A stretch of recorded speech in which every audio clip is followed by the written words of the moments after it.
Hey, it's Kevin Toffel with GigaOhm. Now, I've been away for a week on vacation, which is pretty rare for me, but when I came back, this HP Touchpad review unit was on my front doorstep. So I've had a little bit of time to play with this, but I wanted to show you what's in the box, give you some first impressions, and a closer look at the hardware. Now, this is the 32 gigabyte version, which goes for $599. There is a 16 gigabyte version that costs $499. Both are Wi-Fi only, so there's no 3G or 4G, no mobile broadband. You can only use this with Wi-Fi. So let's open up the box and show you what you get. Right there. And there is your touchpad. And if it looks familiar, that's probably because it uses the same 9.7-inch display that's used by Apple on its iPad. It's an IPS screen. It is 1024 by 768. I mean, it's identical.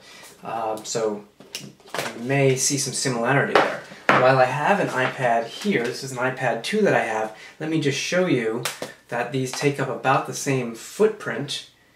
There's no difference in the weight. There is a difference in the weight, actually. This is 1.6 pounds, this is 1.3 pounds, but there's no difference in the width or length of it. However, you may notice that the rounded nature of the HP Touchpad makes it thicker. Let me see if I can show it to you this way as well and give you an idea. It is definitely thicker in the hand, and that's because it's more rounded on the back side, very much like the original Palm Pre was, kind of like a I'm sorry, not a Touchstone, but a Riverstone, whereas the iPad is pretty darn flat on the back, so maybe you can get a better feel for that roundness there. So, put the iPad aside. Actually, we'll put the touchpad down. We'll take a closer look at that in a minute. Let me show you what else you get. Here you get a USB to micro USB cable.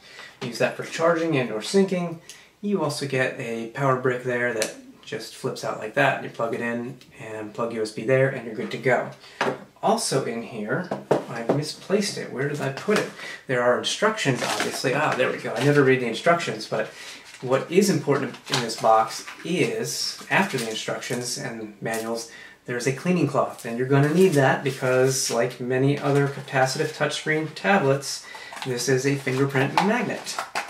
So, that's everything in that box. Let me put it aside for a second because I actually got a second box. Did not expect to get the Touchstone charging dock. This is the wireless charging mechanism that HP uses, and I've already taken it out of the box. I was actually just looking at it. Here's what it looks like. And literally, if it was plugged in, which it's not right now, you would just drop that touchpad on there, it would sit there, it would charge wirelessly until you took it off, and it will even show you photos and other things on the display when it's in that mode. It's exhibition mode is what they call it. So the wire on the back of this is actually hardwired. You can't take that off. The other end of it is USB because it plugs into another one of these power packs that comes with. This is $80, so this is what you get for $80 now. Anyway, so that's everything in the boxes. We've shown a very quick look at this compared to the iPad. Let's actually take a closer look at the HP Touchpad now.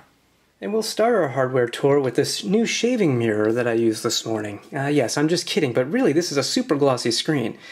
Aside from the screen on the front side, you'll see there's a little button here that's kind of a home button. It also blinks for notifications, so there's an LED light there. Other than the touch-sensitive bezel, there is nothing more than a 1.3 megapixel front-facing video camera on the front. There is no camera on the back. On the top side, we have a 3.5 millimeter headphone jack, a small little microphone hole, and then the power/wake button there. On the right-hand side, we've got volume up, volume down. Left-hand side has 2 speakers. And on the bottom, we've got the micro USB port for charging. Backside, nothing but fingerprints there. As you can see, I've been manhandling this device for a couple hours now, and wow, that needs some cleaning. So really, there's not much to it when it comes to the hardware. So let's power it on and take a look at the software. Now you can see, oh, just popped up, I got a notification, Google Voice, a new voicemail from somebody. Let me tap that button again. And then if I unlock the screen, I can go to Google Voice and check that out. Very cool. Notifications are up at the top right, as well as my Wi-Fi indicator, battery indicator, time. If I tap that, I get my basic settings. Most important here is turn on rotation lock. You can't do that via hardware. You can only do that via software, so that's kind of handy to have right there. All right, so down at the bottom, we've got a dock with internet, email, calendar, messaging, photos, and wait for it. Oh, does that not look like QNX on the BlackBerry Playbook? It sure does, because if I swipe through from apps to downloads to favorites, I don't have any, to settings, it sure looks like, and watch off the screen, whoop, just like QNX, just like the BlackBerry Playbook. Very interesting right there. Let's show you the browser. We'll open up a couple of cards, and we will go to do a quick search so I don't have to type as much. The keyboard looks pretty good. I haven't used it enough to really pass judgment yet. The browser itself is really good. I do like this. It's very desktop-like. Responsive. Looks good. Zooms in, zooms out. If I want to tap and hold, I can do that and get open a new card, share link, copy URL. Let's open a new card, just so I can show you the multitasking. While that's opening, I'm going to swipe up from the bottom. There we go. And I'm going to open up my email, and I'm going to open up a calendar.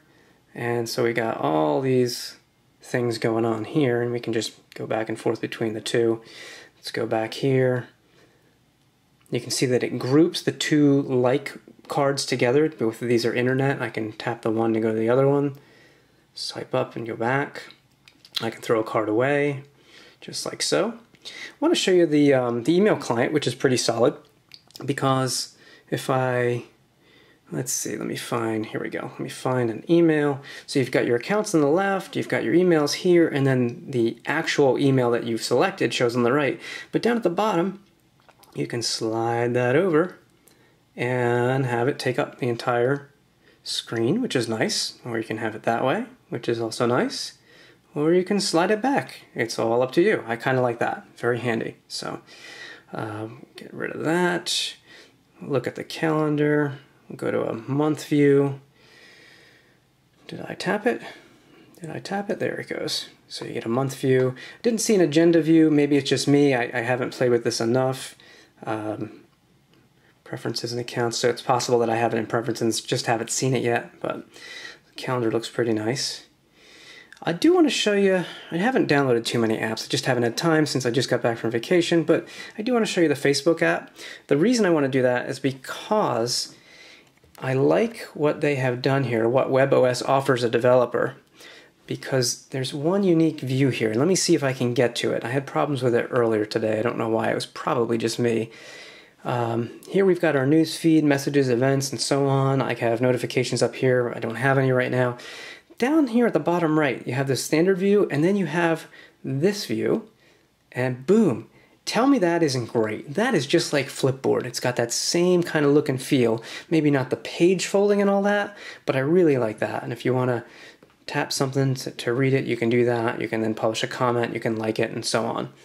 I really, really like that. That's just visually, I enjoy it. So let's see. I know I have a Twitter client too. I haven't played with the phone calls yet. Oh, where is my... It'd be under downloads. Yeah, I took Spaz HD, a beta preview. Again, you've got the whole full screen here, and you've got multiple columns with Spaz. I mean, obviously there are multiple Twitter clients. I just chose this one, but home, mentions, messages. You can reorder these, which is nice. There we go. Flip them back and forth. So that's pretty handy. I can leave that running, go to something else, go back to the web, for example. So far, I do like the multitasking. It's really solid, well done. Performance-wise, I've seen some lags with this device, and HP has admitted that there's some performance issues that they're going to address in a software update. So I'm looking forward to that. My other concern is the same concern I had with the Palm Pre, and that was the promise of apps. I just didn't see them in time, and I left the Palm Pre for another phone. Here's what we've got for the HP app catalog. By comparison, it certainly doesn't have nearly as many as competing app stores. You have to give it time. My hope is that it doesn't take too long, because as of right now, there's very little that differentiates the device in terms of third-party software. WebOS is different, the multitasking is different, the wireless docking is different, but is that enough for people? I'm not sure when you compare this to a comparably priced iPad or even an Android tablet. So, but anyway, you can navigate through here in the app catalog and so on and see what's here. Featured apps, there's 22 featured apps right now. You know, it's going to take time. So in the meantime, while that happens, I am going to spend more time with the HP Touchpad. And I'm going to get my thoughts down in a full review, and we're going to take a look and take a deeper dive at this and see if it's worth the $4.99 or $5.99 compared to the competition.